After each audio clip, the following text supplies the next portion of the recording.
What's up, everybody? Another episode of Real Comic Book Talk here at TideWaterCon again. This time we're here with the original, the great Tini Howard, the writer of this amazing book, Power Rangers, the Mighty Morphin Power Rangers, the Pink Ranger. It's actually a classic that I have in my collection, so I don't care what you guys say. So tell us a little bit first about yourself and the idea you had about writing this book. So I've been a comic book writer since 2013 or 14.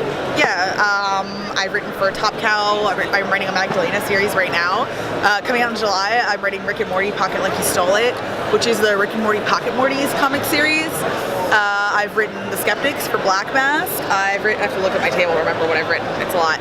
I've written for Barbie and Trolls and other things like that. I used to write for Teen Vogue and Paste Magazine. So yeah, now I focus on comics, and it's a blast. And so with Power Rangers Pink, it was a book that Boom was doing with the original writers in the series were Kelly Thompson and Brennan Fletcher, and they wrote issues 1 and 2, and then they had to leave the project, and they tagged me in, which I was so excited for. If you ever get a phone call asking if you want to write Power Rangers, you say yes.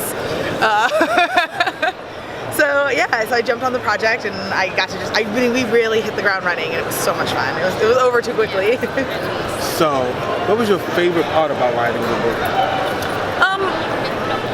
I remember when I was a kid really liking Kim because she was like smart and tough and, you know, as good as the rest of the team. Right. And I remember, like, if you look at some of the advertising for Power Rangers from back in the 90s, it like really paints her as like ditzy and silly, and she's not really like that at all.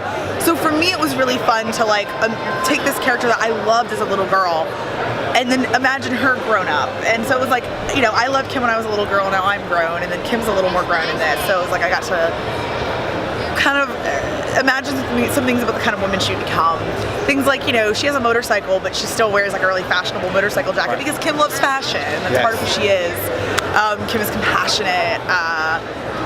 You know, she's intense. Like, and I got to really explore those elements of her personality.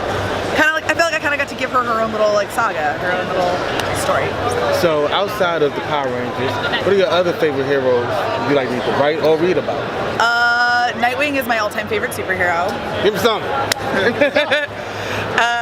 So I'm a huge Nightwing fan, and I always read like I sometimes when I get a comic, I'm like, oh, I'll get to the store when I get to the store. But every Wednesday when Nightwing's out, I go get Nightwing. So I love like all Batman related stuff too. I really love Iron Man. I'm a huge Iron Man fangirl. I really love Jessica Jones. Like, I think it's crazy that Jessica Jones is a TV show because Alias was my favorite comic for years and years and years. And then I read The Pulse, and then I read New Avengers.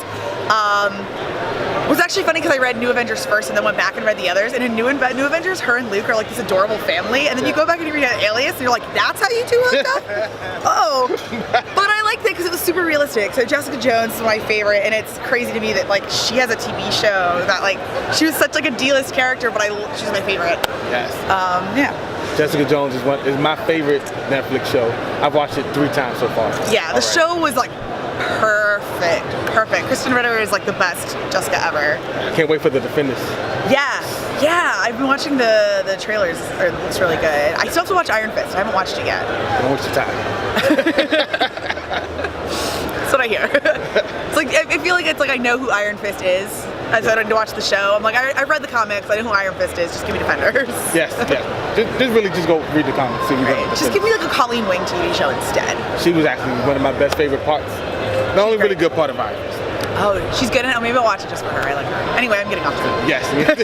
Don't worry, we do that all the time here. At Real Comic Book Talk, we're off the track, off the cuffs every time. So, what is your favorite part about? First of all, what is your favorite con to go to, and what is your favorite part about coming to any comic event?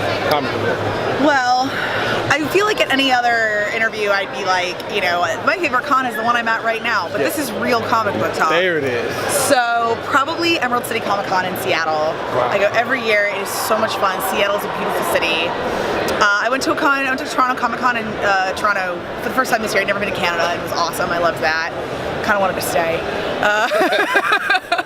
And I'm going to San Diego for the first time. I've never been, and I'm going this year. Congratulations. So thank you. I've been trying to get in there since I was I'm gonna see how it goes. But yeah, Emerald City Comic Con in Seattle is like, it's like my favorite. I always stay with one of my best friends. I feel like I only see her once a year at that con, so it's a blast. It's a blast. No, I don't know the second question. What's your favorite part about going to a con? My favorite part about going to conventions is when people tell me they read my work. Like that blows my mind. That's it never gets old when people are cosplaying from something you've done and they come up and meet you, or they come up to you and they have because I'm used to people coming up to the table and I'll sell them a book. Yeah. But when people come up to you and they're like, I have your whole series, I went and bought it myself, and I came here to get you to sign this, that just blows my mind, because I was that kid at Comic Con. Yes. And that people are now doing that to see me is weird as hell. It's really cool. Yeah, because I bought this book. I bought every series. I took my daughter to the comic book store with me. She's like, ooh, the Pink Ranger. She got one, I got two now. I've read all 6 to her. So that's why I know the book. Awesome. Yeah, I had a little girl at one convention, came up and they bought new copies from me because her dad was like, this is her favorite bedtime story. So we keep reading it and they've like fallen apart. Yeah. So they bought new ones. But I was like, oh, that's so sweet. Like, that's the coolest thing in the world. That like your little, because you know how kids are, they just get stuck to one thing and they want to do nothing with that. And the dad was like, thank you for writing a good book for her to get stuck to, because I've had to read her some really bad stuff. Just because or like when kids love like crappy cartoons and stuff, he's like, this is good and I like it and she likes it, that's all I, so that's my favorite part of convention. So I want to thank you again for your time. I know you're really busy. Oh, just came from the Power Rangers panel. Yeah. Yes. Well, that was fun. I got to get up and talk. But I mean, everyone in that audience I think has deeper like knowledge of Power Rangers than I do. So I was like, they were intense. They were yelling at each other like, how's Ninja Storm? Why are we yelling about Power Rangers? I can't blame him, because if it was talking about the Turtles, I would do the same thing. That'd be me if it was like a Nightwing panel. Yes, see? We all got our heroes. Yeah, if it was like a Bat Family or like a Teen Titans panel, I'd be like up there. So. But again, thank you for your time. Yeah, no worries. Thanks for having me. Congratulations on all your success. Thank you. Thank you. I'll see you at AwesomeCon. Yes, you will. Awesome. And see you guys later. Peace.